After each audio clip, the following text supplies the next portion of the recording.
Shalom saudara yang terkasih dalam Tuhan Yesus Kristus. Selamat datang di ibadah online GPB Amanat Agung Kalasan Yogyakarta. Kami sangat senang melayani saudara pada ibadah online ini.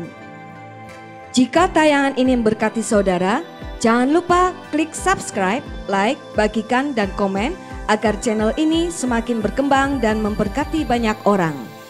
Jika saudara ingin memberikan persembahan untuk pekerjaan Tuhan di gereja kami, saudara bisa mengirimkannya melalui nomor rekening yang tertera di bawah ini dan bukti transfernya bisa dikirim ke nomor WA di bawah ini. Atau persembahan dapat dibawa langsung ke gereja dan dimasukkan ke kotak persembahan yang sudah tersedia. Hendaklah masing-masing memberikan menurut kerelaan hatinya, jangan dengan sedih hati atau karena paksaan, sebab Allah mengasihi orang yang memberi dengan sukacita. Dan Allah sanggup melimpahkan segala kasih karunia kepada kamu, supaya kamu senantiasa berkecukupan di dalam segala sesuatu dan malah berkelebihan di dalam pelbagai kebajikan. 2 Korintus 9 ayat 7 sampai dengan ayat yang ke-8. Kami ucapkan terima kasih atas perhatiannya dan selamat beribadah. Tuhan Yesus memberkati. Baik, Ibu Bapak Saudara sekalian, saya jemput Ibu Bapak Saudara sekalian bangkit berdiri dan kita akan mulai ibadah ini dengan doa. Pertolongan kita datangnya dari Tuhan Allah yang sudah menciptakan bumi langit dan segala isinya. Tuhan Allah yang sudah menciptakan saudara dan saya, Tuhan Allah yang sudah datang di dalam nama Tuhan Yesus Kristus yang menebus saudara dan saya menjadi anak-anaknya. Tuhan Allah yang hadir di dalam nama Rohul Kudus yang menyertai kita dan memberkati kita dimanapun kita berada. Bukalah hatimu dan terimalah damai sejahtera dari Tuhan Yesus, dari Allah Bapa dan dari Roh Kudus atas kita sekalian, sehingga ibadah ini mempermuliakan Tuhan, menyenangkan hati Tuhan dan memberkati kita sekalian. Kemuliaan bagi Tuhan Yesus Kristus, Juru Selamat dan Penebus kita sekalian. Dalam nama Tuhan Yesus Kristus, kita mulai ibadah ini. Amin. Jemaat dipersilahkan untuk duduk kembali. Bagi kita yang datang di tempat ini, ada pergumulan, ada masalah, tetapi masih tetap setia mengikut Tuhan. Mari kita dengarkan firman Tuhan yang saya bacakan dari Matius 11 ayat 26 sampai dengan ayat 30. Tuhan Yesus berkata demikian buat kita semua. Marilah kepadaku semua yang letih lesu dan berbeban berat, aku akan memberi kelegaan kepadamu. Pikulah kuk yang kupasang dan belajarlah kepadaku. Karena aku lemah lembut dan rendah hati, dan jiwamu akan mendapatkan ketenangan. Sebab kuk yang kupasang itu enak dan bebanku pun ringan. Mengikut Yesus, itulah kesukaan hati kita.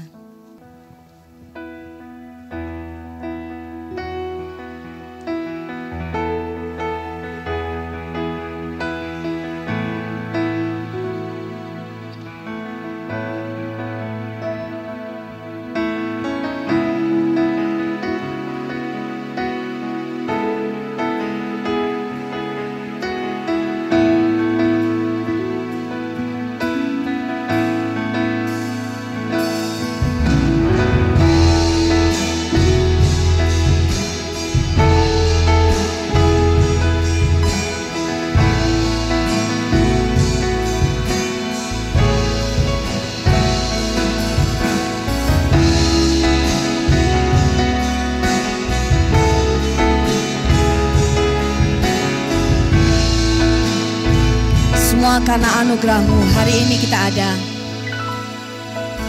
Semua karena anugerah-Mu hari ini ada. Bukan karena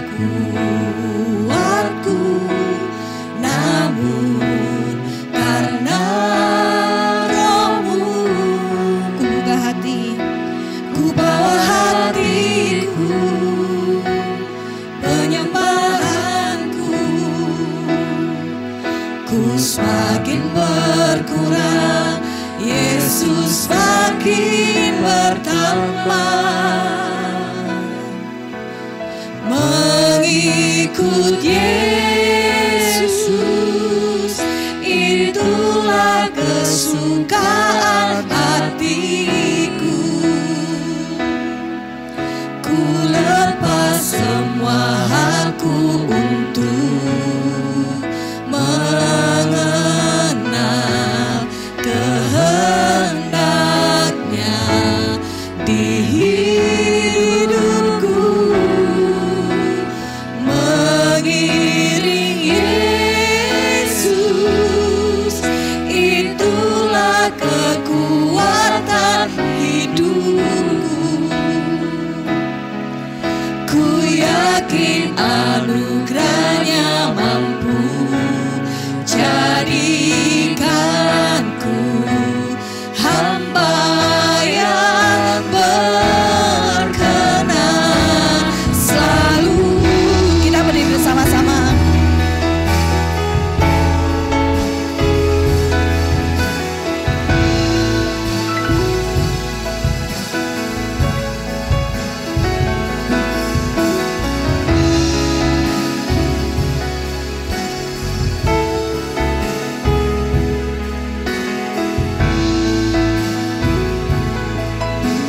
Karena anugerahmu,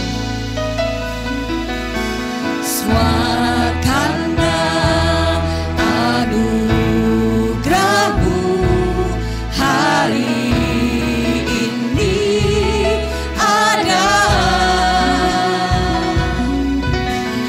Bukan karena kuatku, namun karena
mengiring Engkau Tuhan. Aku mau melayani Tuhan. Aku mau memberikan yang terbaik untuk Tuhan. Karena kami ada saat ini Tuhan. Karena kebaikan-Mu dan pengorbanan-Mu. Katakan itu pada Tuhan.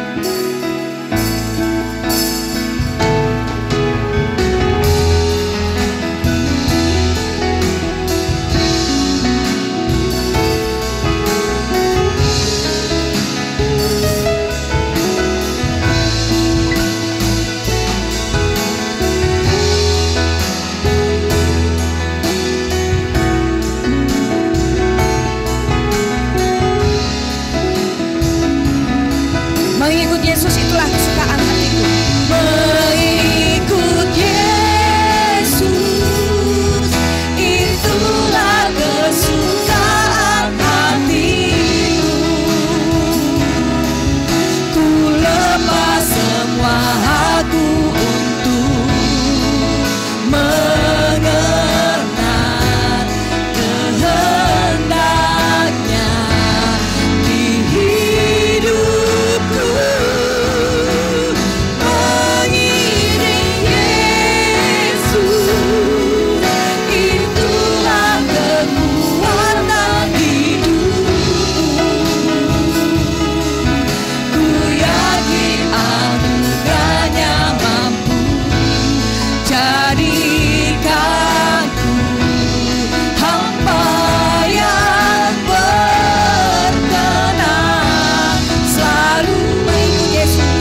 Siapa yang merasakan sukacita karena mengikut Tuhan Yesus?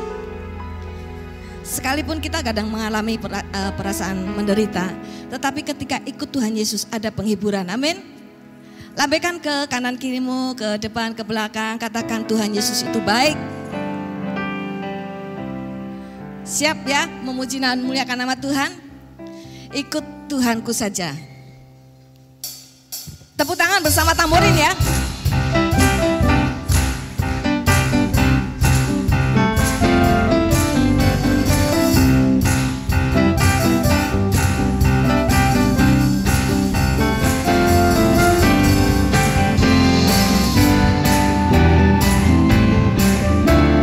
Ku ikut Tuhanku saja. Ku ikut Tuhanku saja. Sungguh damai hatiku. Tiada lain jalan selamat hanya oleh darah-Mu. Ku hendak mengikut Tuhan, Kau pelindung jiwaku.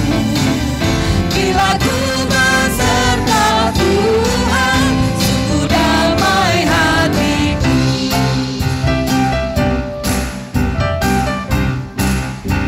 Bait dua. Ku ikut meski sengsara karena kuasa yang gelap. Tuhan kasih-Mu menghibur, maka langkahku tetap. Ku hendak mengikut Tuhan, Kau pelindung jiwaku. Bila ku beserta Tuhan, sungguh damai hatiku. Bait tiga.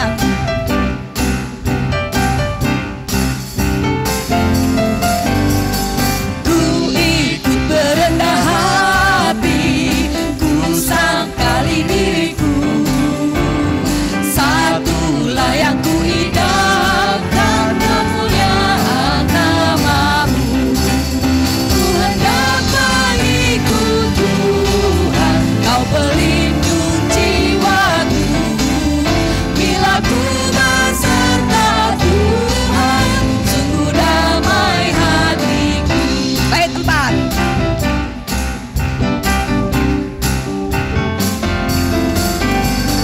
Ku ikut berhati suci, jiwa raga bagi-Mu. Tutur kata tingkah laku, memuliakan Tuhanku. Ku hendak mengikut Tuhan, Kau pelindung jiwaku. Bila ku beserta Tuhan, sungguh damai hatiku. Ku hendak mengikut Tuhan, Kau pelindung jiwaku. Bila ku beserta Tuhan, sungguh damai hatiku.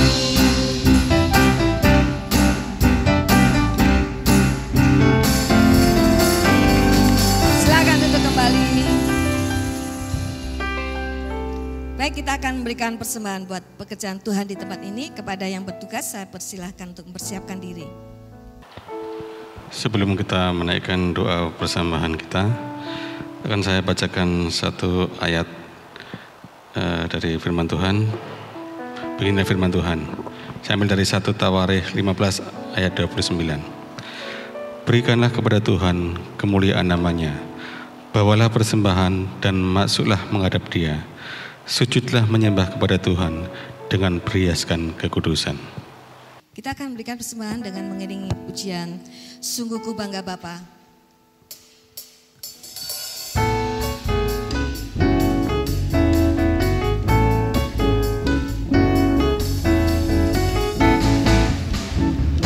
Sungguh ku bangga Bapa, punya Allah seperti Engkau. Sungguh ku bangga Yesus atas segala pengorbananmu.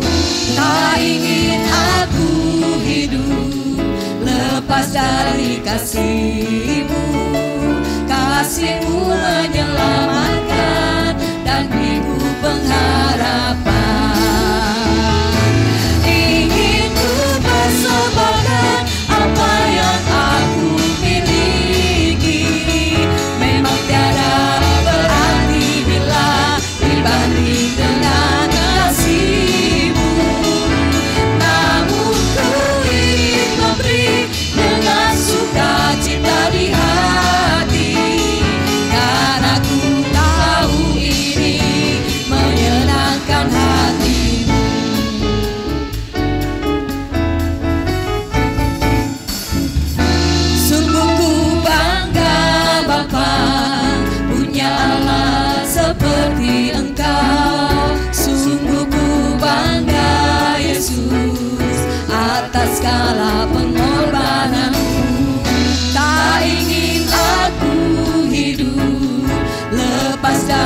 kasih-Mu, kasih-Mu menyelamatkan dan hidup pengharapan. Ingin ku persembahkan apa yang aku miliki, memang tiada berarti bila dibanding dengan kasih-Mu. Namun ku ingin memberi dengan sukacita di hati, karena ku tahu ini menyenangkan hati-Mu.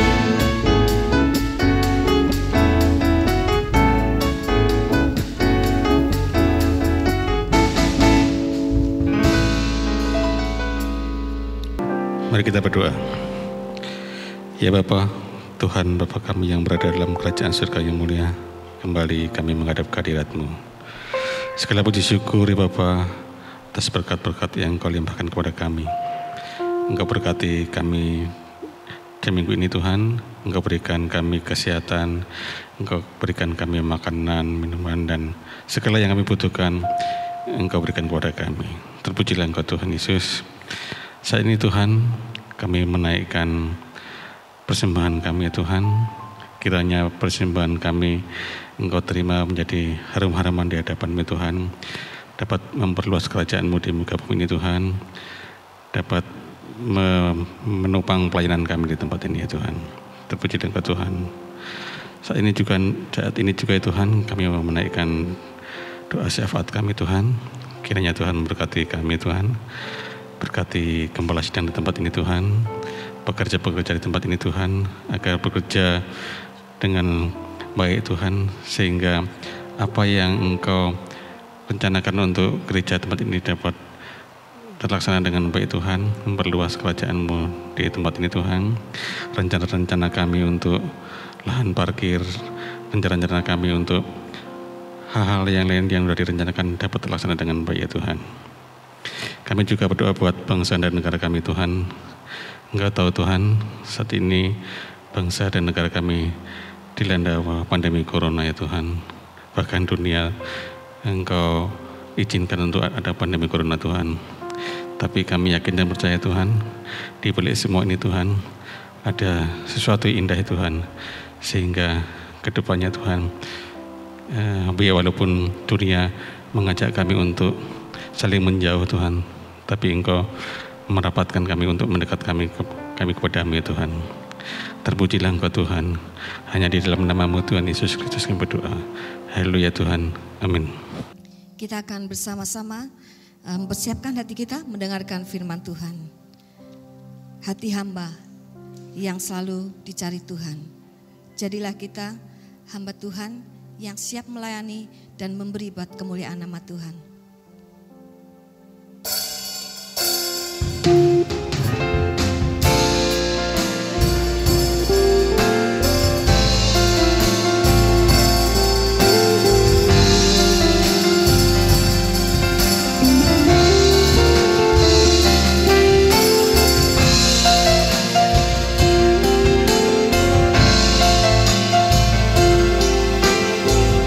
Dapat melupakan kebaikan yang ku terima. Ku tak dapat lupakan kebaikan yang ku terima, pengorbananmu yang mulia jadikan berharga. Kau tulus menerima aku apa adanya.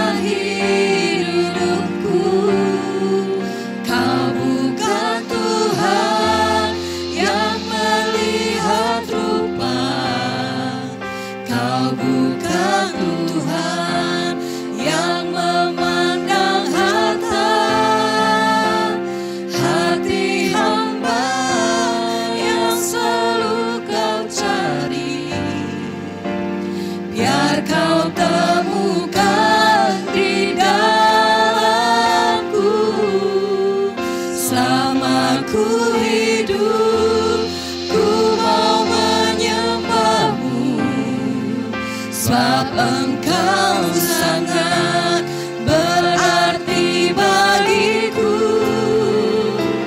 Yang terbaik yang ada padaku, ku persembahkan kepadamu.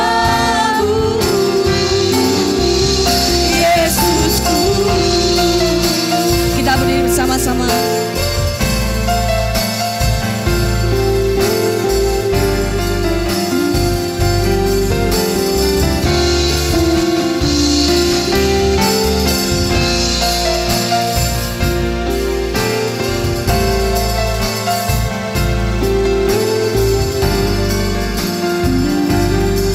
Kita dapat lupakan.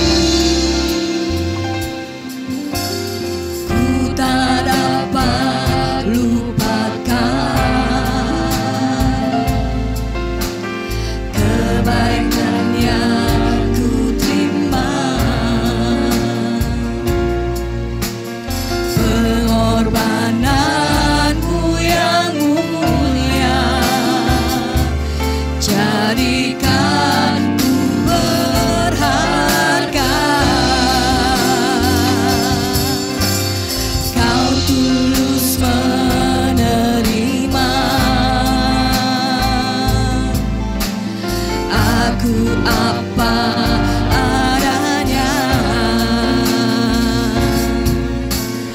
Kekuatan kasih-Mu nyata, memulihkan hidupku. Kau bukan Tuhan yang melihat rupa, Kau bukan Tuhan yang memandang harta.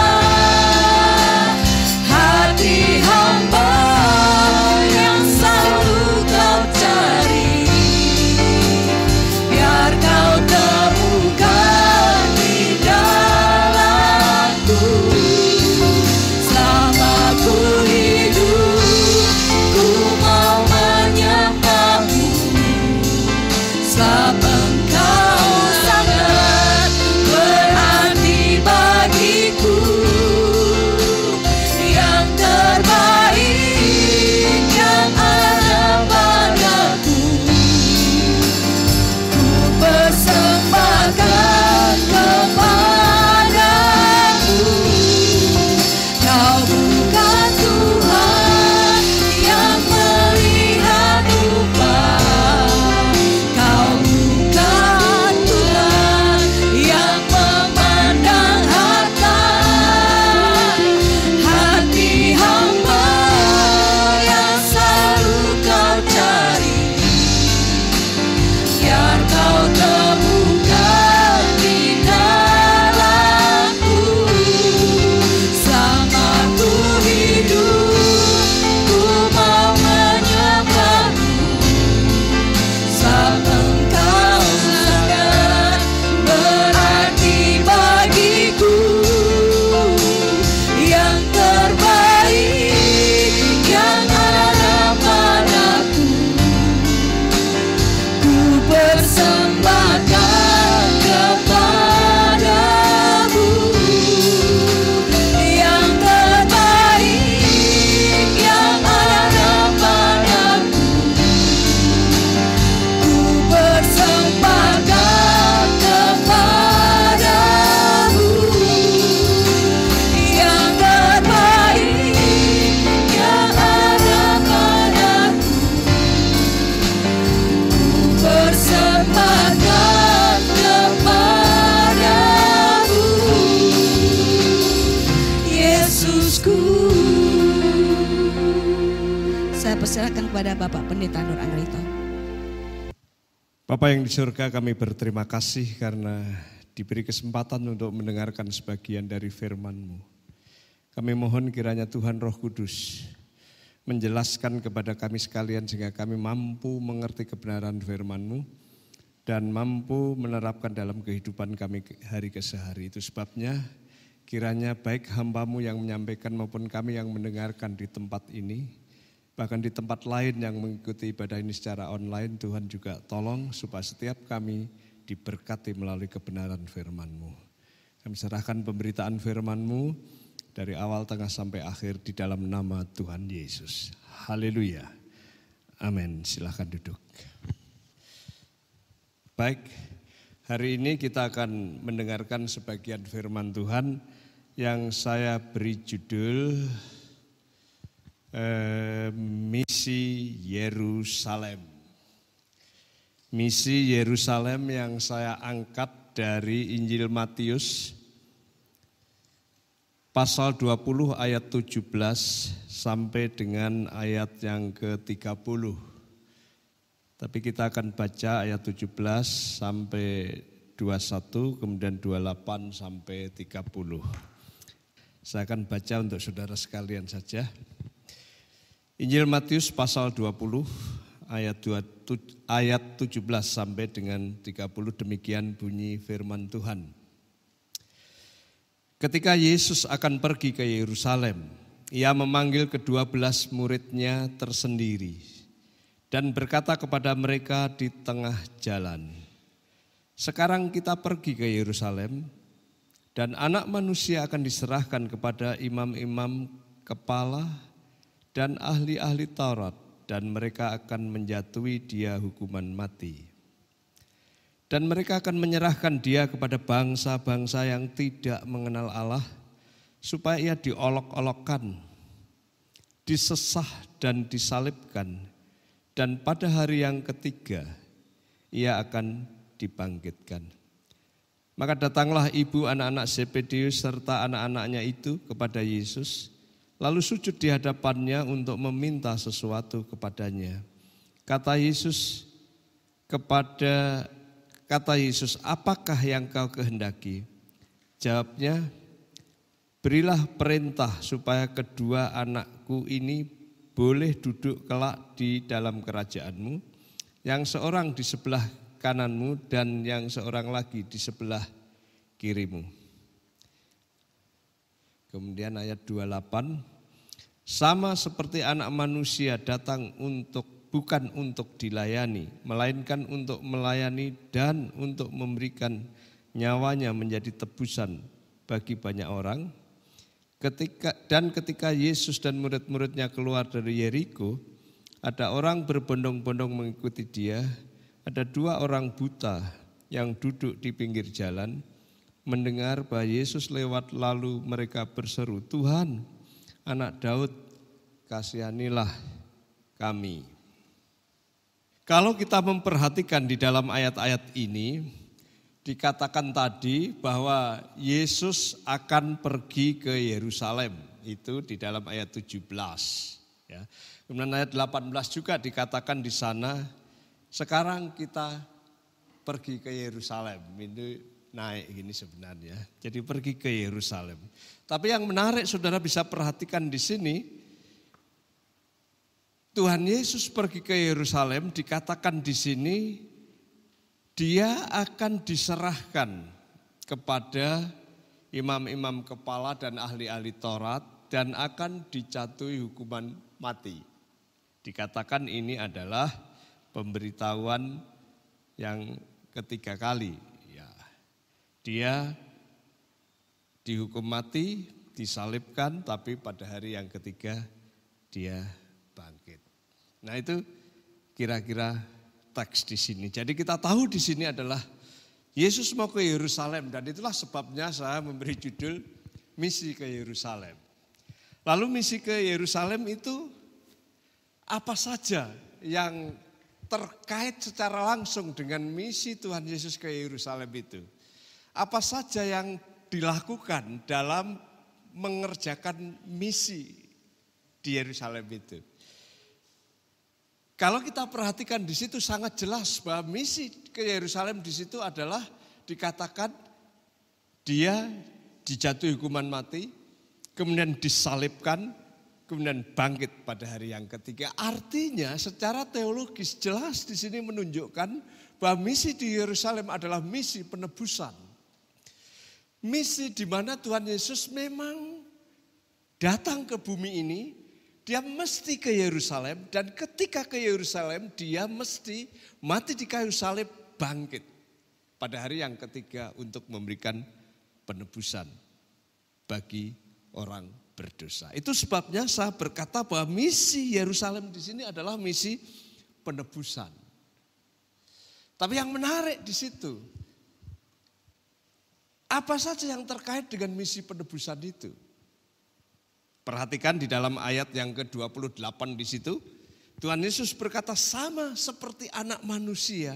Dalam konteks Yahudi ketika berbicara anak manusia itu adalah Mesias yang dinubuatkan di dalam kitab Daniel yang akan datang. Ya. Kemudian dikatakan sama seperti anak manusia datang bukan untuk dilayani, melainkan untuk melayani. Bukan untuk dilayani, melainkan untuk melayani. Nah, ketika bicara tentang Yerusalem, dalam pikiran orang Yahudi, Yerusalem itu mana? Yerusalem itu adalah kota raja, ibu kota. Di mana Yerusalem di situ ada bait suci atau bait Allah. Jadi itu kota raja, ada bait Allah, tentunya di situ ada umat Allah. Makanya boleh dikatakan kota suci, bait suci, umat yang suci. Karena kota Allah, bait Allah, umat Allah. Nah, sekarang ada anak manusia. Anak manusia adalah Mesias. Dia punya misi ke kota Allah, dia punya misi ke kota suci, ke bait suci, ke umat suci. Lalu apa yang dilakukan? Ya.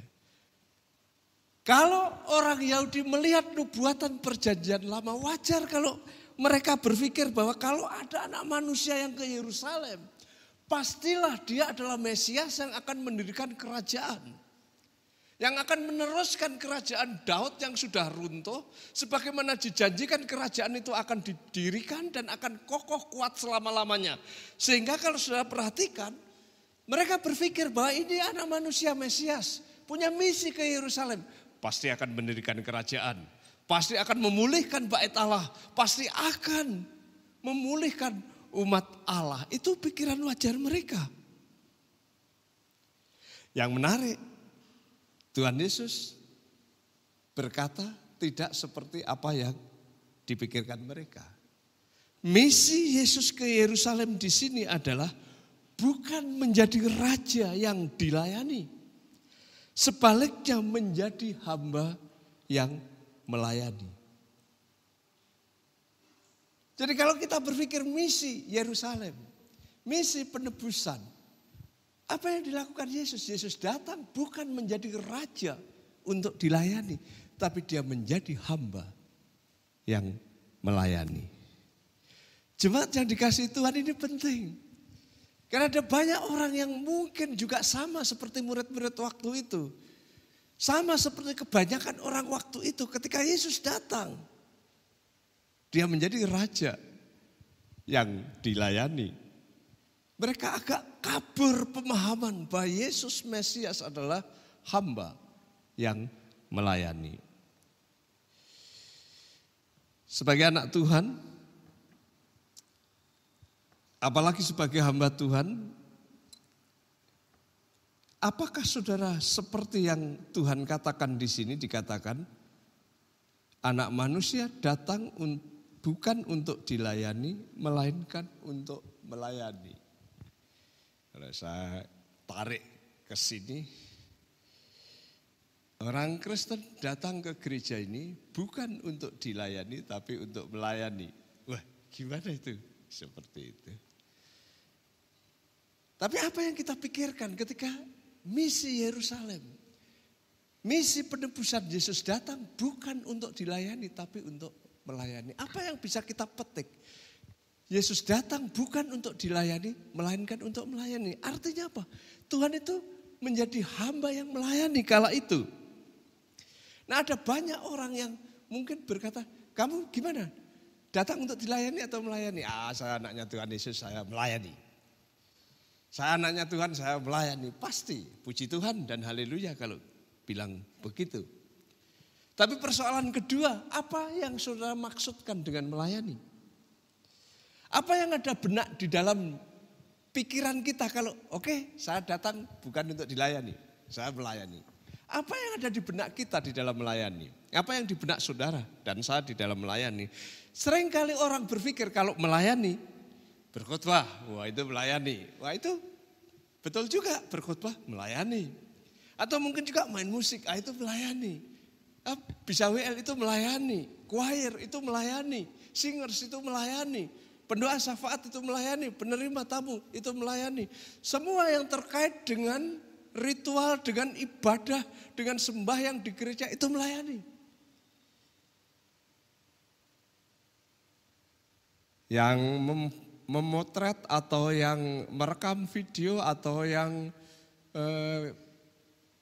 LCD itu melayani. Betul juga. Ya. Betul juga. Tapi ketika saudara melayani, mentalitas kita melayani atau mentalitas kita adalah dilayani. Saya kadang-kadang ketika dulu ini belum ada kacanya, seringkali ada burung masuk. Kemudian saya membayangkan seandainya ada burung masuk. Kemudian tiba-tiba burung itu, maaf bicara, dia buang kotoran, seret, jatuh di situ, peret gitu. Lagi dari sana seret di situ. Dugaan saya mudah-mudahan tidak betul. Ketika lihat itu orang pura-pura tidak ngerti gini, dalam hati ini bukan tugasku. Dan lihat ya begini, tapi ini bukan tugasku. Apalagi yang main musik, lihat, wah bukan tugasku main musik. Yang khotbah juga gitu. Wah, ini bukan tugasku. Semua akan berkata bukan tugasku. Kemudian berpikir semua ini tugasnya Om Dwi. Pasti begitu. Ya. Nah, apakah melayani yang ada di dalam benak saudara itu? Ya. Ada banyak sebenarnya perspektif yang disebut sebagai melayani itu. Mungkin ada sesuatu yang kurang pas, dekorasi di gereja, atau ada sesuatu yang kurang bersih, atau ada sesuatu apa yang saudara bisa pikir, ini enggak ada orang yang nangani, saya akan nangani. Itu juga pelayanan. Bahkan seringkali yang tidak terlihat, seringkali yang tidak terdeteksi, dan barangkali dia berdoa saja. Berdoa supaya jemaat diberkati, berdoa supaya jemaat ibadahnya bagus, berdoa seperti itu. Dan orang tidak memperhitungkan karena itu tidak di dalam sebuah persekutuan doa. Dia betul-betul menyendiri karena sudah beribadah pagi, kemudian menyendiri di pojok di sana barangkali atau di belakangnya berdoa dan orang tidak memperhatikan. Itu juga melayani. Jadi apa perspektif saudara melayani? Yesus datang dari sorga ke bumi. Kemudian ketika ke bumi dia datang ke Yerusalem untuk misi penebusan. Tapi apa yang dilakukan? Dia melayani. Artinya apa? Dia merendahkan diri. Kemudian melakukan sesuatu yang bisa memberkati orang lain. Yang bisa memberkati sebuah komunitas. Yang manfaat dari pelayanannya itu memberkati orang. Baik itu pribadi-pribadi atau banyak. Itu melayani. Ya main musik bagus. Kalau itu memberkati orang sehingga orang bisa beribadah dengan bagus. Itu melayani. Ya. Khotbah juga melayani. Kalau khotbahnya itu menjadikan orang. Oh itu tuh maksudnya saya betul-betul mencintai Tuhan. Itu melayani. Tapi mengelap kursi satu demi satu. Sehingga ketika orang datang, waduh enak sekali kursi ini bersih. Itu juga melayani, menjadikan orang itu bisa ibadah dengan konsentrasi. Bahkan jaga parkir itu yang membuat orang di sini tidak pikir, motor saya dicuri enggak ya, motor saya sehingga dengar khotbah tapi yang dipikir motor terus, motornya lecet enggak ya. Tapi kalau di jaga parkir bagus, dia merasa nyaman, diberkati, itu melayani. Atau barangkali saudara lihat kanan kiri saudara, kemudian lihat ini ada mahasiswa yang setia ke gereja. Tapi sepatunya kok itu terus. Enggak pernah ganti-ganti, hari Minggu ini gitu, kemarin itu, lusa itu, dulu isu. Berbulan-bulan itu terus. Sudah itu dilirik-lirik gini. Itu sudah sobek sepatunya. Menanda itu dijahit lagi. Terus di depannya jebrot.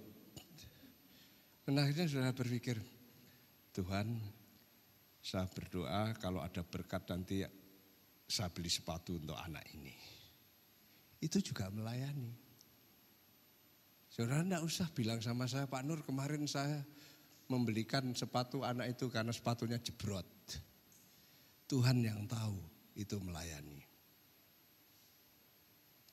Jadi apa perspektif saudara melayani? Yesus ke Yerusalem. Itu adalah misi penebusan. Dan hakikat penebusan diawali dengan kesediaan melayani. Saudara dan saya pengikut Yesus, melayani itu apa? Bukan hanya yang di mimbar, bukan hanya yang di altar, bukan hanya yang kelihatan.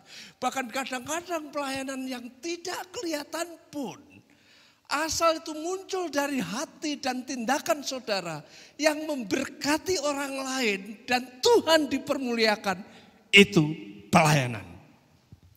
Jadi Tuhan ingin saudara dan saya meneladani Yesus yang merendahkan diri.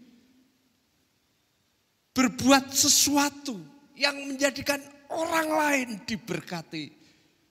Perbuatan saudara bermanfaat bagi orang lain. Perbuatan saudara menjadikan orang lain itu cinta Tuhan dan mengasihi Tuhan. Itu melayani. Apa misi Yesus ke Yerusalem? Misi penebusan. Ketika dia melakukan misi penebusan, apa prinsip yang terkandung di dalamnya? Melayani. Sehingga pelayanan itu memberkati orang lain. Menjadikan orang lain bisa menikmati hasil pelayanan itu. Yang berikutnya kita lihat. Masih 28b di situ dikatakan, sama seperti anak manusia datang bukan untuk dilayani, melainkan untuk melayani, lihat yang saya cetak biru, dan untuk memberikan nyawanya menjadi tebusan bagi banyak orang.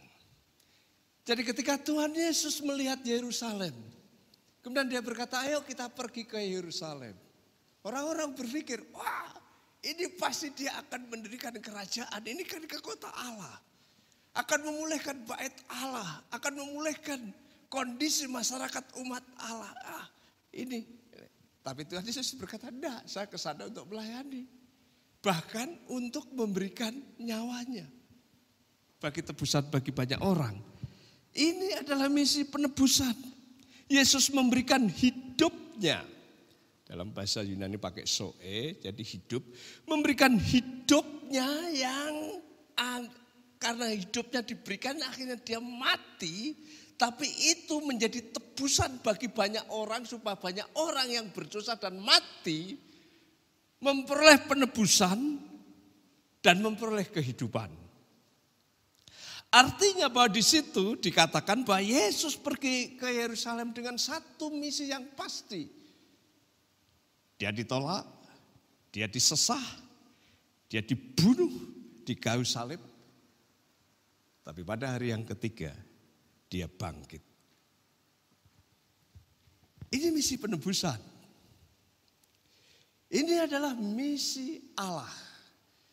Misi Mesias, misi Yesus. Misi ke Yerusalem adalah misi penebusan. Kenapa? Supaya umat manusia yang berdosa baik dosanya besar maupun dosa kecil, diselesaikan di kayu salib, diampuni dosanya, menjadi anak-anak Tuhan, memiliki kehidupan yang berarti dan kehidupan yang abadi. Itu hanya bisa dialami kalau ada misi penebusan.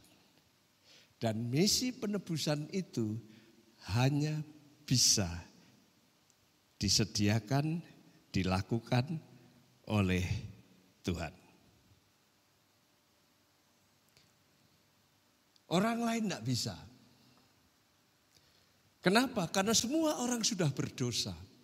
Dari zaman Adam sampai sekarang, sampai nanti belum pernah ada orang yang masuk kriteria kualifikasi bisa menjadi penebus. Belum bisa, belum pernah ada. Satu-satunya yang bisa melakukan misi penebusan hanya Allah.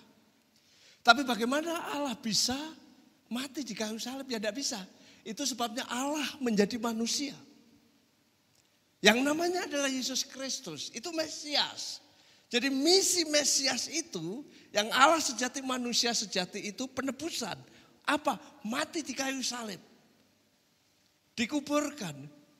Dengan kematiannya itu orang berdosa siapapun, kalau dia menerima dia diampuni. Tapi pada hari yang ketiga dia bangkit, orang yang menerima bukan hanya kematiannya tapi kebangkitannya. Dia memperoleh hidup. Tapi Tuhan Yesus bukan hanya hidup, dia naik ke surga menyediakan tempat bagi orang yang percaya. Sehingga kalau kita menerima penebusan Mesias yang di Yerusalem itu, siapapun Anda, apapun suku Anda, tingkat ekonomi Anda berbagai macam, tetapi dosa saudara juga berbagai macam. Tapi kalau saudara menerima misi penebusan yang dilakukan Tuhan Yesus, selesai. Saudara diampuni, saudara memiliki kehidupan yang sejati, dan saudara memiliki kehidupan yang abadi. Tidak pernah ada orang lain yang bisa melakukan misi itu. Siapapun dia, presiden tidak bisa. Nabi juga tidak bisa. Imam juga tidak bisa. Orang suci tidak ada. Tidak bisa. Satu-satunya yang bisa melakukan misi penebusan, misi Yerusalem, misi Mesias adalah Yesus Kristus. Karena Yesus Kristus adalah Allah sejati, manusia sejati. Dia mati di kayu salib, menebus dosa saudara dan saya. Dia bangkit, menyediakan kehidupan. Dia naik ke surga, menyediakan tempat di surga. Itulah misi Yerusalem. Tuhan sudah memberi kehidupan. Tuhan sudah memberi pengorbanan di kayu salib. Sebenarnya apa yang harus kita lakukan? Kita tinggal menerima. Saudara tidak harus menyediakan korban lain. Kita hanya menerima, kita hanya setuju, kita hanya percaya. Oke Tuhan, misimu ke Yerusalem melayani. Misimu ke Yerusalem menyediakan dirimu untuk mati di kayu salib. Mati dan bangkit.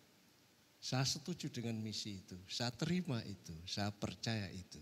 Saya ikuti engkau. Saudara diampuni. Saudara diselamatkan. Saudara pasti dijemput kali yang kedua ketika Tuhan Yesus datang. Jadi apa misi Yerusalem? Penebusan. Lalu apa penebusan itu? Tuhan melayani, Tuhan memberikan nyawanya bagi kita sekalian. Itu misi penebusan. Mari kita lihat yang ketiga. Bagi saya yang ketiga ini menarik. Karena firman Tuhan, perhatikan di sini. Ayat 21 dan 30. Kata Yesus, apa yang kau kehendaki? Jawabnya, Berilah perintah supaya kedua anakku ini boleh duduk kelak di dalam kerajaanmu, yang seorang di sebelah kananmu dan yang seorang lagi di sebelah kirimu. Dan ayat 30, ada 2 orang buta yang duduk di pinggir jalan, mendengar bahwa Yesus lewat, lalu mereka berseru, Tuhan, Anak Daud, kasihanilah kami. Perhatikan baik-baik supaya saudara ngerti. Ini konteksnya adalah Yesus mau pergi ke Yerusalem. Nah, kalau mau pergi ke Yerusalem, nampaknya mereka berpikir ini akan menjadi raja yang akan mendirikan kerajaannya. Pergi ke ibu kota, akan memperbarui bait Allah, akan memperbarui umat Allah, akan memperbarui pemerintahan. Ini kerajaan ini anak Daud, ini akan mendirikan kerajaannya. Nah, itu sebabnya Yohanes dan Yakobus ini yang kedua anakku itu, kedua anakku boleh duduk kelak di dalam kerajaan ini, Yohanes dan Yakobus. Kenapa? Karena Yohanes dan Yakobus dan Petrus yang diajak lihat kemuliaan metamorfose Tuhan Yesus di bukit itu. Sehingga ibu Yohanes dan Yakobus ini merasa, wah ini kedatangan Yesus ke Yerusalem akan mendirikan kerajaannya. Kemudian dia datang kepada Yesus. Yesus itu keponakannya. Yesus, ini nanti anakku Yakobus dan Yohanes, bukankah ini juga saudara sepupumu? Nanti kalau kamu jadi raja, ini taruh di kanan dan di kiri. Gitu kira-kira. Nah, padahal Tuhan Yesus sudah berkata, saya ke Yerusalem itu mau misi penebusan, mau mati dan bangkit. Nah, ini pikirannya. Tidak melihat itu. Tidak melihat bahwa Yesus akan datang menjadi hamba yang mati, menderita, memberikan penebusan dan bangkit. Tidak melihat itu, tapi dia terus yang dilihat adalah Yesus datang ke Yerusalem jadi raja, jadi raja, jadi raja, jadi raja. Kalau jadi raja, tolonglah Tuhan Yesus, ini anakku, yang satu di sebelah kiri, yang satu di sebelah kanan. Otaknya tidak mampu melihat bahwa Yesus datang ke Yerusalem itu untuk menjadi hamba yang menderita. Yang selalu dilihat Yesus datang ke Yerusalem adalah menjadi raja yang akan mendirikan kerajaannya. Jadi boleh dikatakan ini buta secara otak, buta secara hati, buta secara rohani. Tuhan Yesus sudah berkali-kali saat datang ke Yerusalem untuk mati, untuk menebus dosa, untuk bangkit memberikan kehidupan. Selalu berkata Yesus mati dan bangkit. Dikatakan di sini sudah 3 kali Tuhan Yesus bicara. Tapi pikirannya, hatinya selalu berkata, ini jadi raja, ini jadi raja, ini jadi raja, dan saya nanti akan duduk di sebelah kanan, yang satu adik saya di sebelah kiri. Itu pikirannya, yang ayat 21. Tapi ayat 30 juga menarik, ada 2 orang buta. Di Markus dan Lukas dikatakan 1, di sini 2. Seringkali orang yang mengkritik Alkitab, bukankah ini tanda bahwa Alkitab salah? Karena yang satu yang 21, tetapi yang di Matius 2. Tapi sebenarnya bisa dua-duanya betul. Karena waktu ke Yerusalem, di antara di Yeriko di situ mungkin banyak pengemis. Dan ketika pertama kali orang buta itu Bartimeus, yang Yesus, anak Daud, kasihanilah kami. Kemudian Yesus datang, kemudian mungkin karena Yesus datang, kemudian yang lain juga ikut. Datang 2 orang bisa jadi. Ya, dan dua-duanya disembuhkan. Si Markus dan Lukas memotret, pokoknya Yesus menyembuhkan orang buta. Di sini memotret karena sebelumnya ada 2 orang, Yakobus dan Yohanes, yang buta secara rohani, buta secara akal. Di sini dia beri contoh, ada orang 2 yang buta secara jasmani. Kemudian orang yang buta secara jasmani ini teriakannya juga sama, Yesus anak Daud. Jadi ini Mesias yang mau ke Yerusalem, anak Daud. Kasihanilah kami, ini Mesias, raja yang berkuasa, dia bisa memelaikan saya. Dan yang menarik, Tuhan Yesus juga memelaikan 2 orang buta ini. Misi ke Yerusalem, Mesias, raja anak Daud, akan mendirikan kerajaan yang kokoh. Betul. Tapi pada kali itu kedatangannya yang pertama dia ke Yerusalem itu menjadi hamba yang menderita, yang menyediakan penebusan. Di atas Yohanes dan Yakobus saya membayangkan dia buta secara rohani.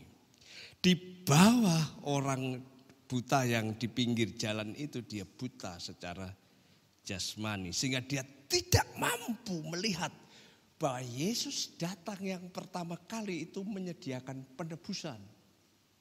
Dia melayani, dia memberikan nyawanya untuk menebus dosa kita sekalian. Nah, banyak orang gereja juga begitu. Tidak mampu melihat bahwa Yesus itu menjadi hamba yang menderita. Mampunya Yesus menjadi raja. Maka tidak heran orang-orang di gereja seringkali alasannya, ya Yesus kan raja, saya anak raja. Sehingga ada beberapa misalnya pendeta itu raja. Raja kecil di gereja. Kamu harus dengar saya ini raja kecil loh. Anaknya juga, wah saya kan anak raja, berarti saya putra mahkota. Hati-hati kalau saudara, kalau anak saya masuk ke gereja itu putra mahkota. Raja kecil.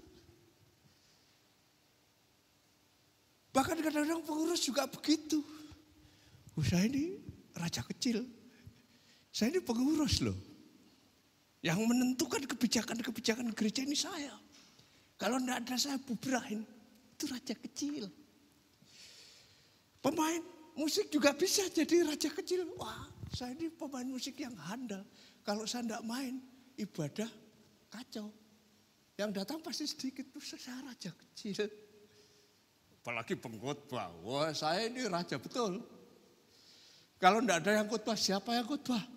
Saya raja. Jadi masing-masing akhirnya orang berpikir, saya raja. Apakah salah? Ya memang tidak sih 100%. Tapi kalau saudara kembali kepada misi Tuhan Yesus ke Yerusalem. Dia adalah melayani, dia memberi. Jangan buta, melek, seperti itu kalau bahasa Jawanya. Bukalah mata hatimu, bukalah mata jasmanimu. Kalau Yesus datang pertama kali itu adalah melayani dan memberikan nyawanya, bukan menjadi raja. Sekalipun benar bahwa nanti waktu datang kedua kali, Yesus datang dengan kemuliaannya, dia menjadi raja di atas segala raja. Dia berkuasa dan saudara dan saya yang percaya akan menyertai Tuhan, ikut memerintah Tuhan, bahkan itu ikut menghakimi Tuhan di hari akhir. Tapi itu nanti, sekarang melayani Tuhan dengan rendah hati. Melayani sesama menjadi berkat bagi sesama. Bukalah hatimu. Meleklah. Seperti itu. Jadi kalau saya bisa simpulkan di situ. Apa sih misi Tuhan Yesus ke Yerusalem? Misi Yesus ke Yerusalem, misi penebusan. Misi penebusan itu apa? Melayani, bukan untuk dilayani. Memberi, supaya orang lain diberkati. Buka hati, dan jangan membutakan diri. Terimalah dia sebagai juru selamat yang sudah memberikan nyawanya bagi kita. Teladani dia untuk hidup melayani. Yang memberi berkat, memberi dampak bagi orang lain sehingga orang lain diberkati. Mendapat manfaat dalam hidup kita dan pelayanan kita. Sehingga akhirnya semua yang dipermuliakan adalah Tuhan Yesus Kristus yang adalah Raja di atas segala Raja. Misi Yerusalem, melayani. Misi Yerusalem, memberi. Misi di Yerusalem, bukalah hati. Maka saudara pasti diberkati. Mari kita berdoa. Coba arahkan hatimu, pikiranmu kepada kebenaran yang baru saja disampaikan. Kebenaran itu adalah kebenaran yang sudah digumuli, didoakan, dan disampaikan.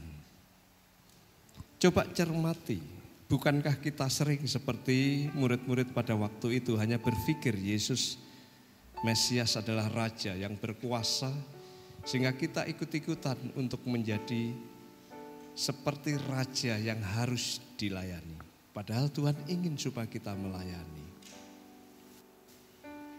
Bahkan Tuhan meneladani kita supaya kita rela memberi. Memberi yang terbaik yang memberkati orang lain, mungkin memberkati gereja juga. Buka hatimu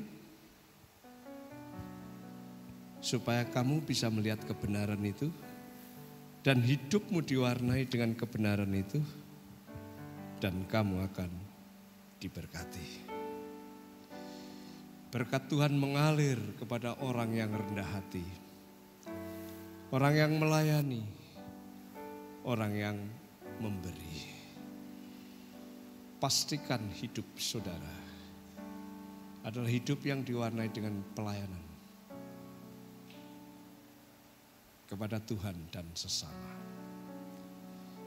Jemaat yang saya kasih, arahkan hatimu kepada Tuhan dan terus pikirkan kebenaran firman Tuhan itu. Renungkan siang dan malam dan usahakan untuk dilakukan, maka hidupmu akan berbuah-buah. Hidupmu akan segar, hidupmu akan tahan lama karena Tuhan mau memakai kamu untuk menjadi berkat di mana-mana. Bukalah hatimu dan terimalah berkat yang daripadanya. Damai sejahtera Tuhan Yesus Kristus, kuasa Allah yang maha tinggi, dan penghiburan sejati Roh Kudus menyertaimu, sehingga setiap tapak-tapak kakimu terlihat indah. Hidupmu diberkati dan kamu memberkati banyak orang.